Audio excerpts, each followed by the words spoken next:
Assalamualaikum warahmatullahi wabarakatuh. Apa kabar semuanya? Semoga dalam keadaan sehat ya tentunya. Pada video kali ini kita masih membahas materi yang sama, yaitu materi geografi kelas 11. Ini adalah kelanjutan video yang kemarin mengenai lingkungan dan kependudukan, dan masih bersumber dengan penerbit yang sama, yaitu penerbit Elangga.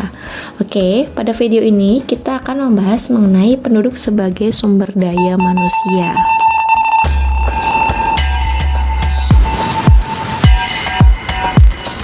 Nah, yang pertama kita akan belajar tentang dinamika penduduk.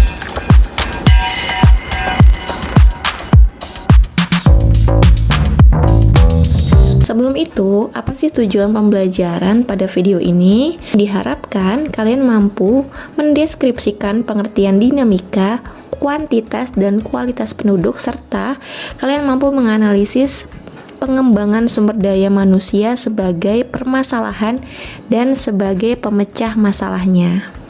Nah, apa sih pengertian dari penduduk? Apa sih penduduk? Jadi penduduk ini adalah orang yang berdomisili di wilayah NKRI selama 1 tahun atau lebih dan kurang dari 1 tahun dengan tujuan untuk menetap. Jadi siapapun itu yang tujuannya untuk menetap Indonesia, dia bisa disebut sebagai penduduk atau orang yang tinggal di Indonesia lebih dari 1 tahun dan ingin menetap. Nah, menurut Undang-Undang Republik Indonesia Nomor 24 Tahun 2013 bahwasanya penduduk adalah warga negara Indonesia dan orang asing yang bertempat tinggal di Indonesia. Menurut World Population Prospect, bahwasanya penduduk dunia diperkirakan akan mencapai 9,7 miliar pada tahun 2050 dan dapat mencapai puncaknya pada tahun 2100 sebesar 11 miliar penduduk. Nah, dan tahukah kalian bahwasanya 61% penduduk dunia ini tinggal di Asia loh, sebanyak 4,7 miliar yang tinggal di Asia. Seperti Tiongkok dan India, ini merupakan negara yang terpadat di dunia atau negara yang memiliki jumlah penduduk paling banyak di dunia, yaitu Tiongkok dan India. Kemudian menurut sensus penduduk tahun 2020, bahwasanya penduduk Indonesia pada September 2020 ini sebanyak 270,20 juta jiwa loh. Angka ini menunjukkan penambahan jumlah penduduk sebesar 32,56 juta sejak sensus penduduk tahun 2010. Nah, ini nih berarti ada penambahan jumlah penduduk rata-rata sebanyak 3,26 juta setiap tahunnya. Sungguh banyak ya. Nah, untuk pertumbuhan penduduk ini ada 2 faktor. Ada faktor alami dan faktor non-alami. Nah, untuk faktor non-alami itu terdiri dari proses kelahiran dan kematian. Ya, ini sudah sering terjadi ya. Jadi kalau seandainya ada yang lahir, itu maka jumlah penduduknya bertambah, sedangkan apabila terjadinya suatu kematian, maka menyebabkan pertumbuhan penduduk ini berkurang. Tetapi berbeda dengan yang non-alami seperti migrasi. Nah, untuk pertumbuhan penduduk alami ini dapat dilihat dari selisih antara kelahiran dan kematian. Jadi kalau seandainya kelahirannya 2, kematiannya 1, jadi jumlah penduduknya adalah 1. Sedangkan untuk pertumbuhan penduduk non alami ini berasal dari migrasi. Apa sih migrasi? Migrasi itu adalah perpindahan penduduk dari suatu wilayah A ke wilayah B dengan tujuan untuk menetap. Oke, kita akan membahas mengenai data kependudukan. Ada beberapa jenis data kependudukan. Yang pertama adalah sensus penduduk. Nah, sensus penduduk ini dilakukan setiap 10 tahun sekali oleh Badan Pusat Statistik atau BPS. Dan berdasarkan jenisnya, sensus ini dibagi menjadi 2, yaitu de facto dan de jure. Nah, berdasarkan metode sensus ini dibagi ada householder dan canvasser. Nah, yang kedua adalah registrasi penduduk. Apa sih registrasi? Jadi registrasi ini dilakukan dengan cara mencatat peristiwa-peristiwa penting yang dilakukan oleh aparat pemerintah desa atau kelurahan yang mencakup data kelahiran, kematian, pengangkatan anak atau adopsi, perkawinan, perceraian, dan perpindahan penduduk. Nah, yang ketiga ini adalah survei penduduk. Jadi survei ini adalah pencacahan penduduk di daerah-daerah tertentu yang dianggap dapat menjadi sampel atau mewakili seluruh wilayah negara. Seperti survei sosial dan ekonomi nasional atau Suksesnas dan survei penduduk antar sensus atau SUPAS. Nah, kemudian kita akan bahas tentang penduduk sebagai sumber daya pembangunan.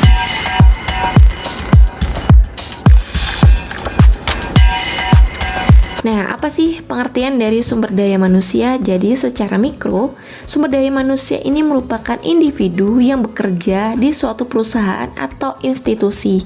Sedangkan secara makro, sumber daya manusia ini merupakan penduduk yang sudah memasuki usia angkatan kerja, baik yang sudah bekerja maupun belum bekerja. Sumber daya manusia ini memiliki dua jenis, berdasarkan kuantitas sumber daya manusia dan berdasarkan kualitas sumber daya manusia. Bedanya, kuantitas itu menyangkut jumlah sumber daya manusia di suatu wilayah. Kuantitas, jumlah, sedangkan kualitas itu adalah kemampuan fisiknya, intelektualnya bagaimana, dan psikologi atau mentalnya itu bagaimana. Jadi kuantitas dan kualitas itu adalah sesuatu yang sangat berhubungan dengan sumber daya manusia. Nah, kita akan membahas dulu nih mengenai kuantitas penduduk. Jadi kuantitas tadi berhubungan dengan jumlah penduduk. Nah, jumlah penduduk ini tidak jauh-jauh dengan yang namanya migrasi. Jadi migrasi ini ada beberapa jenis. Yang perlu kalian ketahui bahwasanya ada yang namanya urbanisasi. Urbanisasi ini adalah perpindahan penduduk dari desa ke kota. Kemudian ada yang namanya ruralisasi. Nah, ini kebalikan dari urbanisasi.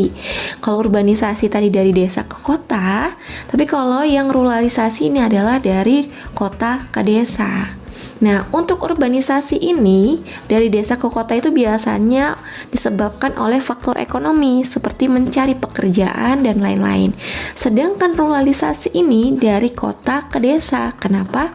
Karena mungkin di kota dia sudah tidak sanggup lagi dengan hiruk pikuknya perkotaan, sedangkan ia kembali ke desa atau merasa biaya hidup di kota ini terlalu besar, sehingga ia kembali atau memutuskan tinggal di daerah pedesaan.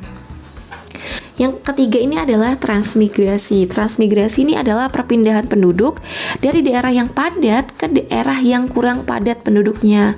Ini sangat sering terjadi ya di Indonesia. Nah, yang keempat ini adalah emigrasi. Emi itu adalah keluarnya penduduk dari suatu daerah untuk masuk ke daerah yang lain. Kata kuncinya adalah keluarnya. Sedangkan yang kelima ini adalah remi. Remi ini adalah kembali. Jadi kembalinya penduduk ke daerah asalnya. Nah, masih berkaitan dengan kuantitas nih. Nah, kuantitas penduduk ini juga berkaitan dengan yang namanya komposisi penduduk. Komposisi penduduk dibagi menjadi 3, berdasarkan generasi, kelompok umur, dan rasio jenis kelamin. Ini adalah ilustrasinya bahwasanya komposisi penduduk menurut generasi ini post Gen Z, ada Gen Z, milenial, Gen X, dan baby boomer. Nah, kalian pasti udah gak asing lagi ya yang denger namanya. Sedangkan yang ini adalah komposisi penduduk menurut umur. Ini berdasarkan dengan bagan bahwasanya ada umur 0 sampai 14 tahun, 15 sampai 64 tahun, dan 65 tahun ke atas. Ini artinya adalah di mana usia produktif, usia belum produktif, dan usia tidak produktif. Nah, ini adalah komposisi penduduk menurut jenis kelamin, yaitu berdasarkan dengan laki-laki dan jumlah perempuan. Nah, kemudian kita akan membahas mengenai piramida penduduk. Ini masih berdasarkan dengan kuantitas ya, atau berdasarkan dengan jumlah. Yang pertama ada yang namanya komposisi penduduk muda atau ekspansif. Nah, ciri-cirinya yang pertama adalah jumlah penduduk usia muda, yaitu berkisar 0 sampai 19 tahun sangat banyak atau sangat besar, sedangkan usia tuanya sedikit. Kemudian angka kelahirannya lebih tinggi dibandingkan angka kematian. Tumbuhan penduduknya relatif tinggi, dan contoh-contoh negara yang memiliki piramida penduduk seperti ini adalah negara-negara berkembang. Contohnya seperti Indonesia, Thailand, Filipina, Malaysia, India, Mesir, dan Brazil. Dan biasanya kemudian kuantitas berikutnya adalah komposisi penduduk dewasa atau stasioner. Untuk stasioner sendiri ini memiliki beberapa ciri. Yang pertama adalah jumlah penduduk usia muda dan dewasa ini relatif seimbang. Angka kelahiran tidak begitu tinggi dan angka kematian juga relatif rendah. Pertumbuhan penduduk juga relatif rendah. Dan ini berada di daerah-daerah atau negara-negara maju seperti Belanda, Jerman, Prancis, dan Inggris. Kemudian piramida yang ketiga adalah piramida penduduk tua atau konstruktif. Ada beberapa ciri, salah satunya adalah jumlah penduduk usia muda 0-19 tahun ini dan usia tua di atas 64 tahun ini sangat kecil. Namun jumlah penduduk terbanyak pada usia dewasa. Sedangkan angka kelahiran dan kematiannya pun sangat rendah, dan pertumbuhan penduduk ini juga sangat rendah. Penduduk ini cenderung berkurang dari tahun ke tahun, dan apabila terus dibiarkan, maka suatu daerah ini atau negara ini bisa kekurangan jumlah penduduk. Nah, contoh-contoh negara yang tercermin dari komposisi penduduk tua ini seperti Jepang, Swedia, Swiss, Singapura, dan Belgia. Nah, sekarang kita akan membahas mengenai kualitas penduduk. Nah, pertama adalah dari segi pendidikan. Bahwasanya tingkat pendidikan yang tinggi ini mampu menggambarkan kemampuan penduduk dalam menguasai iptek sehingga mampu mengelola sumber daya alam dengan baik. Kemudian dari segi kesehatan, jika kesehatan penduduk tergolong buruk, maka tidak akan terjadi produktivitas yang baik untuk menyejahterakan kehidupan di tempat tinggalnya. Yang ketiga adalah ekonomi, di mana faktor ini melihat atau dilihat berdasarkan dengan daya beli yang dimiliki penduduk.